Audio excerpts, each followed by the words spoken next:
Hello, guys, and welcome to your Bitcoin report for this Wednesday, October 3rd, 2018. Let's start the charts right here. Honest to gosh, this article here on MarketWatch, it says, here's what cooled the Bitcoin trading frenzy. And you see this guy here. Honest to gosh, I mean, this is just what it's like right now with Bitcoin. All of a sudden, Bitcoin's cooled off. It's went down. It's found a trading range near the bottom of what the price is going to go for Bitcoin, and people are getting bored with it really quick, And this guy, it just fits boredom anyway. And let's move on to the Bitcoin. Let's take a look at her today. What we see is 64.38, and Bitcoin right now is just kind of like deciding which way it's going to turn. It's like moving at a snail's pace, and it's kind of a little bit on the boring side. Okay, right now, but it's not going to stay boring forever. This is going to get interesting as things move along. Now, let's talk about something else here real quick. Border security. If you try to move from one place to another and you've got your Bitcoin, say, in your telephone, the way governments operate? Governments quite seriously will do whatever they can get away with doing. If the people don't squawk and the people don't stop them, they'll push. They keep pushing. You know what they're like? Have you ever went to a new job or something and you just get there at work, and after a couple days at work you meet this guy, say his name's Jimmy, and he doesn't respect your I don't know how to put it. He doesn't respect your space or whatever. He'll just start moving in, and he'll say he uses your coffee mug, without asking or whatever. And he just keeps pushing. Pushy people.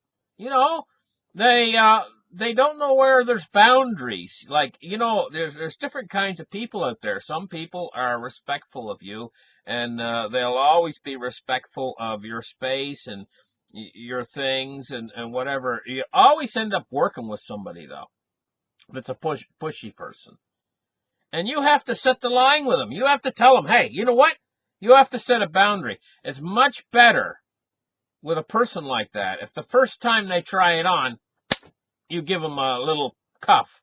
And that way you set them straight right immediately, and then they'll know better than otherwise they'll just keep pushing and pushing and pushing and pushing. And you know what? The government is just like that. They're pushing us. They push us around, and they see what they can get away with. And if you don't stop them, they'll continue to push and push and push. I mean, they would have it at the border, so they would pull. With women, they'd pull their panties down. With the men, they'd pull their undershorts down and want to inspect our groin, for crying out loud, if we let them. You have to put boundaries. And see what they're doing here? What they're doing here is draconian digital search laws threaten Bitcoiners passing through customs.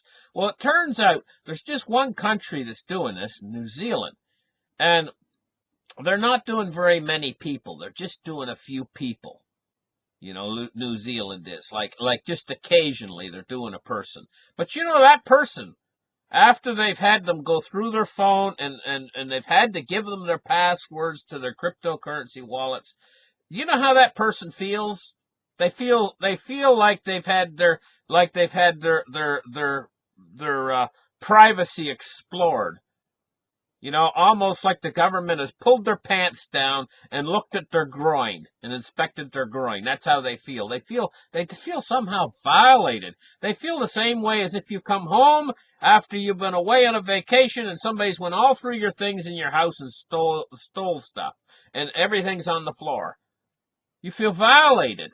That's how people feel when the government goes into your cell phone and violates these laws. So New Zealand's doing it. They're getting away with it because they're just doing a few people here and there, but they're making I can tell you right now, they're making those people feel like they've been violated. Well, this is not going to fly. I can tell you right now, these laws, that New Zealand's the first one to pass these draconian digital search laws, and these laws, as cryptocurrency grows larger, And more countries will start to try this on. They'll say, hey, you know what? We can steal money from the people. You know, as custom agents, we can do anything because we are God. And so they'll go and they'll try it on and they'll find out they're not God. Because what'll happen is there's certain things where the people will stand up in the end. They'll say, hey, you know what? We're not taking this anymore. You know, and I mean, this is the way it works in the real world. And so how many people have they tried here? I was just looking, and I think they said that they're handing out fines, evidently, to enforce this draconian law. They could be handed, if they don't reveal the passwords, they could be handed a $5,000 fine by these custom agents. And of course, detained and everything else. You know, this is the typical method of intimidation that they use to try to get their own way. You know, but this is the whole thing. It's called a people even know that this is like strip searching you. It says right here, digital strip search law. See? A digital strip search law. And I mean, this is how eventually they're going to meet resistance with this, with the people. The people will rise up at a certain point. And the people will say, hell no, we're not taking this crap anymore. That's what will end up happening with this. Now, I come across this article on here. It's very interesting. It says, this guy right here, you know, can you get it more wrong? This guy, he says, Bitcoin looks good short term. No, actually, this is wrong. The first statement alone is wrong. Bitcoin looks good short term. No, it doesn't. It doesn't look good short term. Bitcoin looks like it could even break through support, you know, and go down to the downside, you know, right now in the short term. So it doesn't look good short term. And then he says Bitcoin really ugly long term though. He says that's wrong too. Long term, Bitcoin's going to be the most fantastic thing that's in sliced bread.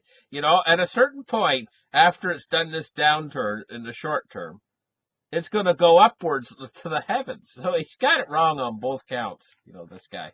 Anyway, I was looking through his article, and he's put in all these snapshots that he's taken of charts, and his little analysis is here of what he thinks it's going to do, you know, and stuff. Overhead resistance, he says, and so on. He don't think it's ever going to move through this overhead resistance on the Bitcoin price. Well, I'm going to tell you, when it breaks to the upside, it's not just going to move through that resistance. It's going to smash through it. Anyway, so he goes through all these little charts, what he thinks is happening. And what did I see down here? Price analyst conclusion. He says that it's the most widely accepted cryptocurrency. And the author genuinely believes that there is little or no remaining upside for the price of Bitcoin. I have to laugh about this. These guys, you know, these guys actually, I shouldn't have listened to them. There was a time when Bitcoin was a lot lower in price. It was an awful lot smaller than it is now. And because Bitcoin is not used so much in any real world applications yet, I got thinking that the price could go to the downside a lot more, and that Bitcoin could actually die. And so it was a big mistake on my part.